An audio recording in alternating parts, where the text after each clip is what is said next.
Hello and welcome to the oncoming brainstorm. Hello, I'm Lewis, and I'm Samuel. and we are back to talk about more Big Finish. Today we're talking about War Master 2, Master of Callous. I'm very excited to talk about Master of Callous because we just love the first box set so much. Yes, and it's quite interesting the difference between the first and the second box sets. I thought the first box set was masterful, quote unquote, pun intended. So going into the War Master 2, my expectations were quite high. I was very excited. Yeah, and I have to say it's not quite what I expected or wanted, but that being said, I think there's still some really, really good stuff in it. Absolutely, and you do get a fair bit of Derek Jacobi, and you can't go wrong with that. I do really love this version of the War Master, the Master in particular. He might be my favourite Master. So with Master of Callous, there's a bigger emphasis placed on this supporting cast that you have, whereas in the original box set, it was pretty much Derek Jacobi's Master as the protagonist. I feel like there's maybe a bit too much focus on side characters. I think some of them are quite good.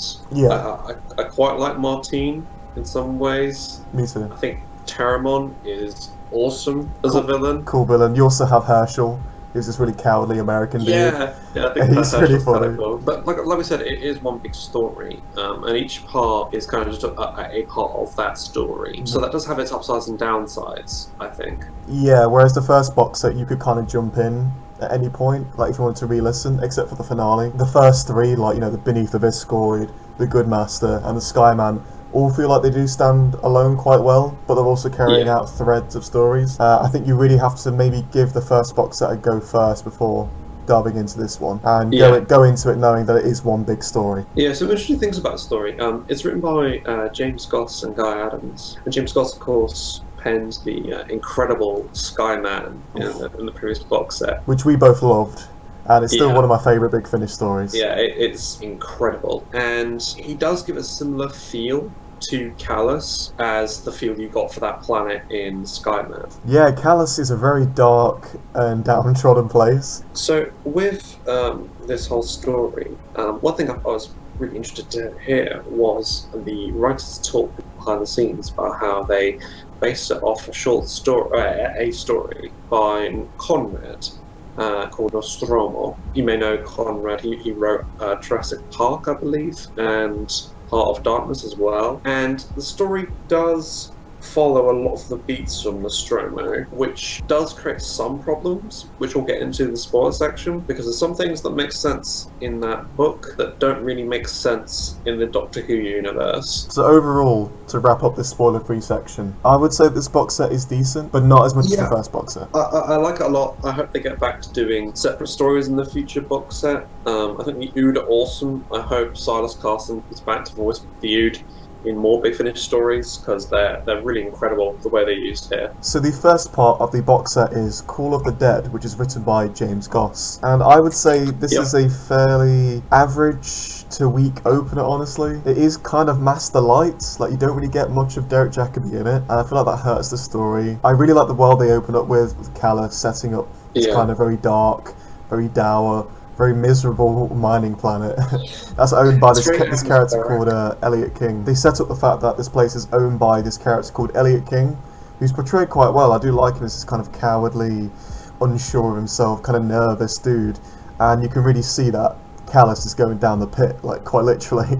It's kind of losing itself in a way, and there's a fight for control, and we also get Taramon, who's kind of trying to suck more and more money out of Elliot King, which is really sad to watch. I would say for me the big problem is there is just a lack of the Master. It takes a while to really bring him into the story. The only time we really hear him is through the Ood with its little telephone, giving it to people saying, "I have a call for you." I do love that, the whole this dude just going around with his telephone that's not even plugged into anything, and yet somehow they're able to answer it and they get through to the Master, which I think is awesome. Yeah, and during these phone calls, the Master is just ripping into these people. He's so savage. He just goes into their childhood and the worst things they've ever done. Yeah, I mean, Call for the Dead does span about 20 years.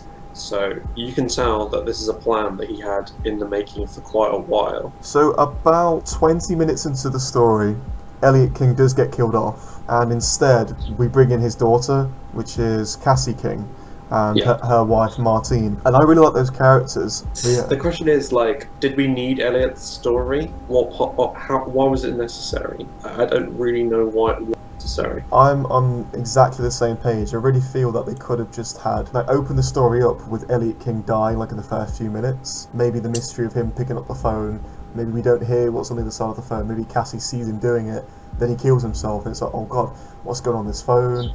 Why did Elliot do it? You focus on Cassie and Martine, because they're the focus, and Elliot is just, he's dead for the rest of the audio, except for popping up as kind of a ghost in Sins of the Father. But then again, you don't need that until the Sins of the Father, so like you said, it's not necessary. They should have just opened up with Cassie. The pacing is very slow and plodding. I mean, at least the Ood are awesome, I'll say that much. I do love how creepy they are, like when they start saying the whole, like, I am the...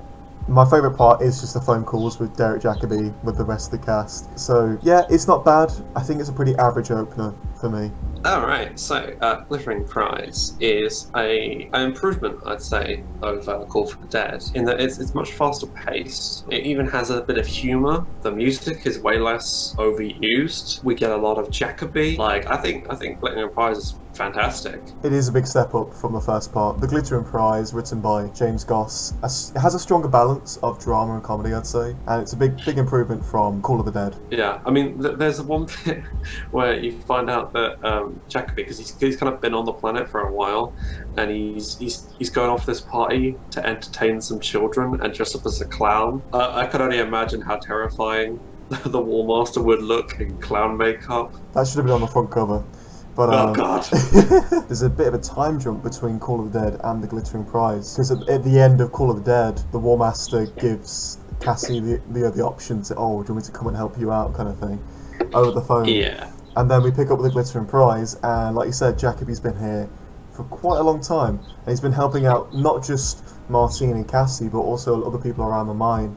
One thing I will say, though, is that there was the cliffhanger at the end of Call for the Dead, where the town was coming to lynch the Ood, and I don't know how that was resolved, and we don't see it. Once you get Terramon on the phone, and she's like, I'm coming, and like, oh god, everything clicks into gear, and suddenly it's a race against time to find a way out of that terrible situation. And the War Master does do his great manipulating again in the story by basically saying everyone will get a cut of the sueño, the material they're mining for. So everyone's going to go home, you know, with some money behind them. So that's a good way of how the Master appeals to people's kind of desires in the story. Yeah, the story reminds me a lot of the Good Master, in that you've got this guy doing all these kind of things, and you're wondering, like, what is he playing at here? Like, what is the kind of end goal? And you do find it out, like, basically he pretty much helped everybody around Callous and got them all to like him and think he's his kind old grandfather, so that he can then later get them to help him. Yeah, and Martine actually, like, she's probably the closest to actually realising what the Master's been doing this whole time, but she's not quite there. Yeah, just as she's starting to realise, she gets left on the ship, and War Master says, I'm going to come back for you. I mean, there are problems with this story, like, getting into spoilers. The Master has that plan where he's going to hide the Swenye on that asteroid base. Yeah, and he gets Martine to pilot the ship and everything, but I don't know why he didn't just pile the Swenye onto his TARDIS. Like, why didn't he just park his TARDIS on Callous and then put Swenye in that and then go away? Like, I don't know why he had to have this space race with Terramon, which actually backfires on him, and so he has to execute Plan B in the fourth part. Overall, the Glittering Prize is probably my second favourite of the box set, and it's very well written by James Goss. It's got a few pacing issues, but for the most part, it's a big step up from Call of the Dead, and I would say has a much stronger cliffhanger as well. So now we have The Persistence of Dreams, written by Guy Adams, and I'm gonna be honest, this is the worst of the box set. I do like some ideas in this story, like the overall concept is really awesome. It's a Master Light story, so we don't get like very little of Derek Jacobi, like barely anything of the War Master. It's very much just focused on Martine, Cassie's wife. She's stuck on the ship without the Master, and she's slowly running out of oxygen and resources. All she has for company is her dreams and this Ood called Dude. Yeah, I'm pretty sure when the Master does show up, he's this weird insect thing. Well, the thing is, a lot of the story kind of jumps between her on the ship, trying to find stuff to do while she's waiting. She actually has these weird fever dreams, and Derek Jacobi plays this weird kind of cockney dude in this. I don't understand this character. I mean, it's brilliantly performed, and the character's this kind of snivelling Londoner who just wants to eat Martine, and he's really he's really disgusting. But there is a lot of like what the fuck stuff in this story, and it's not in like a oh wow I didn't expect that. It's more like a kind of bizarre way where it's like why like what before we get to that, I mean, I do want to talk about like how it begins, because it basically shows you the ending where, you know, spoilers and all, but like Martine goes for a spacewalk and she runs out of oxygen. Like it basically shows you that, and you're like, oh, okay. That kind of like ruined the tension for me right out of the gate. And that's probably the biggest problem in the story. It's actually quite arduous and a bit tedious to listen to. Like I said, there's a great idea in there, but it's got very dull execution. Yeah, I just find it a bit unpleasant, because I know she's going to die, so there's no real tension there. It's just like an hour of basically watching her slow decline into madness. It does feel a bit like filler, because it's so not related to what's going on down in Callous. It's a bit like, what's the point? Like, is there a point to this? It doesn't really seem to be one. There's nothing wrong with having a bit of a side story, because flashback to the first box set, you have the Skyman, and the Skyman does stand on its own quite a lot. Oh, yeah. Yeah. And it is also a Master Light story, much like Persistence of Dreams, but well, see, it's at incredible. least like Skyman like had about 3 or 4 appearances of the actual Master as himself, and not some weird Londoner. And you know, in that story, like the whole stuff with Cole, like was really important to the final part of the story. Whereas this, like, it would be interesting if instead they had Martine play a key role in Sins of the Father. Like that would then make it feel important. Yeah, either that or swap Martine and Cassie around. So Cassie King is on the ship. You could have it in the style of a BoJack Horseman episode called Time's Arrow. In that story, you have this character who's slowly going through dementia, and you're seeing all her memories kind of out of order, and you're not quite sure what's real, what's not, and it's really it's really disturbing, and it goes to this person's life, and there's a lot of dark themes there, and it's incredible. It's the best episode of the show, and I do feel like Persistence of Dreams could have really played with that and have it, you know, going through Cassie's life. We see maybe Cassie and Martine while they're at university, maybe some scenes with Cassie and her dad, like building their relationship. It's mentioned that Cassie's mum died during the first part, like play with that a bit more. Whereas Martine, like we hear about her mum, and we see her mum as this weird tree that gives birth to oud fruit. Oh my god, that sequence is like the most like what the fuck and, like, moment of anything. Like what? I don't even know what the point of that was. Like, yeah, and the first time I listened to it, I was a bit like you. I was like, what the fuck? On rewatch, or re-listen, I actually burst out laughing because I'd had a couple of beers and I was just basically drinking to get through this story.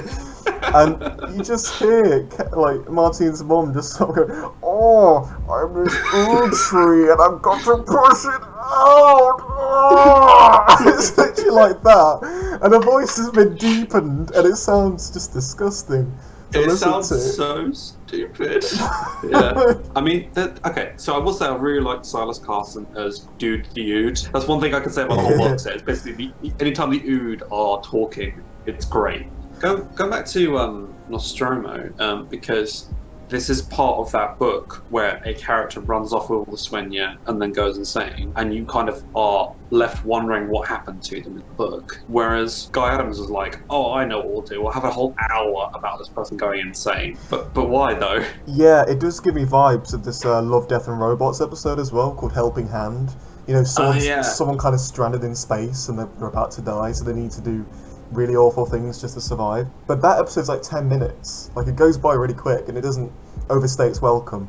Persistence of Dreams definitely does. The other thing is that it does, at the end of it, spoil how Sins of the Father ended. So basically, if you're going to listen to the box set, I actually recommend listening to Persistence of Dreams last, if you really want to do it. But yeah, overall, I do think it, like I said, it's the worst of the box set. It's not terrible. Like, I feel like there's worse Doctor Who stories out there. It's just not something I'm going to come back to.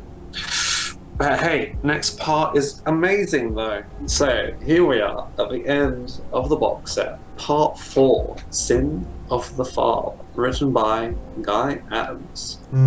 Sins of the Father is a very good finale. It's probably my favourite of the box set. Yeah, so I would rate Sins of the Father quite high as well. I'd actually put it slightly above the finale of the first box set, which is the Heavenly Paradigm. That's a good story and all, but it's a little convoluted, whereas Sins of the Father does a really great job of bringing together all this conflict and tension that's built out through the whole box set. You have a lot of Derek Jacobi's master is actually being tortured by Terramon. The opening sound to this story is Jacobi screaming for dear life if he's being electrocuted. And then cackling with laughter. That's like one of the funnest part of the whole box set is Jacobi gets to really like let loose. This is the story where Jacobi just has all the cards in his hand, and Terramon is like trying to be all intimidating and like, oh, you've got to tell me all the information. He's just like not giving her anything, and he's just slowly riling her up, getting her all desperate and like ready to do some horrible stuff, and then he just utterly outplays her at the end. It's so brilliant. It's really entertaining to watch, and we do get some great scenes with Cassie and her dad. But it's actually a kind of like a vision of her dad that's created by the Sueño. So she started going a bit crazy the same way that Martine did. And the tragic part is that, you know, Cassie, I think, does want to save Martine, but she has no idea what's happening, that Martine's just stuck on the ship, slowly dying out. It's kind of really messed up. No, I love the stuff with Cassie King in this, which just goes absolutely bomb. It's really fun.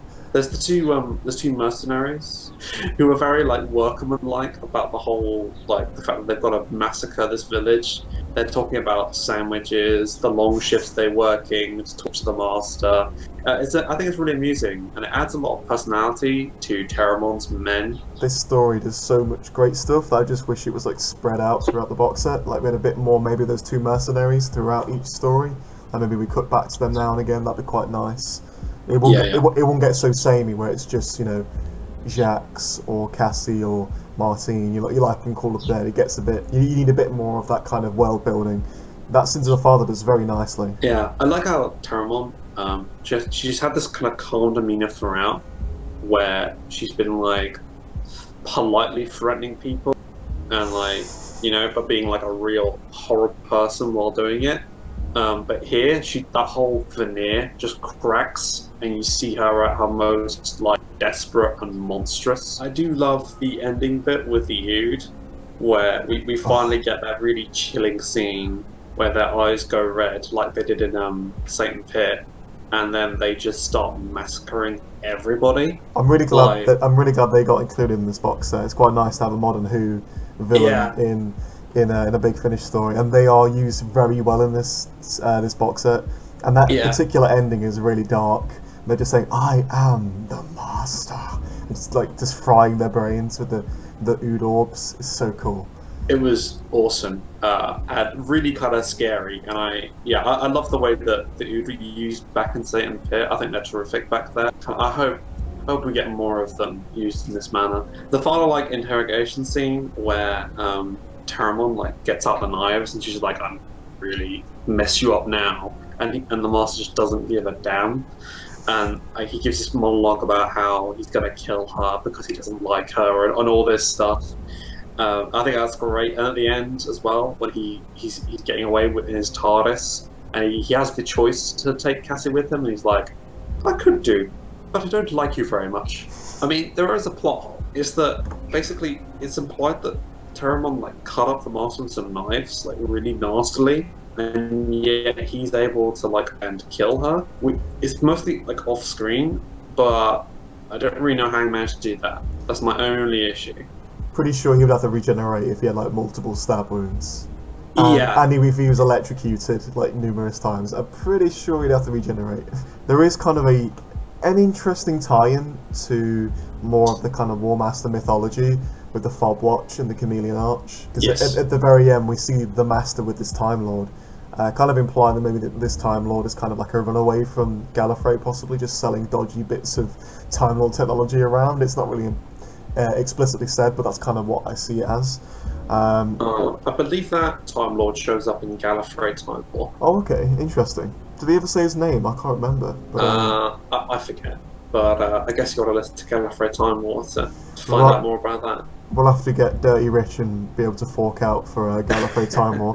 But no, there is that tie-in to kind of Utopia with this fob watch being given to the Master. So he's basically all this Swenyo that he just stole from the colony and from Callous, he gives to this Time Lord, and that's how he receives this kind of prize and this gift of the fob watch, which kind of leads also into what happens in the finale of the first box set. So as I said, since the father is the best part of the whole of the Master of Callous story, and I do think it is worth listening to the story, like buying the box set just for this. That being said, as you said earlier, like I do want them to go back to the format they had originally, because I think that's a more consistent way of doing things. Definitely, there's more variety in terms of stories in the first box set, because you get changing in locations, changing cast.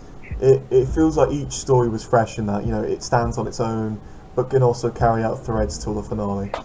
So I agree with you. I hope for Warmaster 3 and 4 they do go back to this more kind of standalone, but carrying the threads out to a story arc style. Well, me and Lewis have already pre-ordered the third part because we're just so hyped up for it. It was going to be the 8th Doctor versus the Master, at least in part of the box set.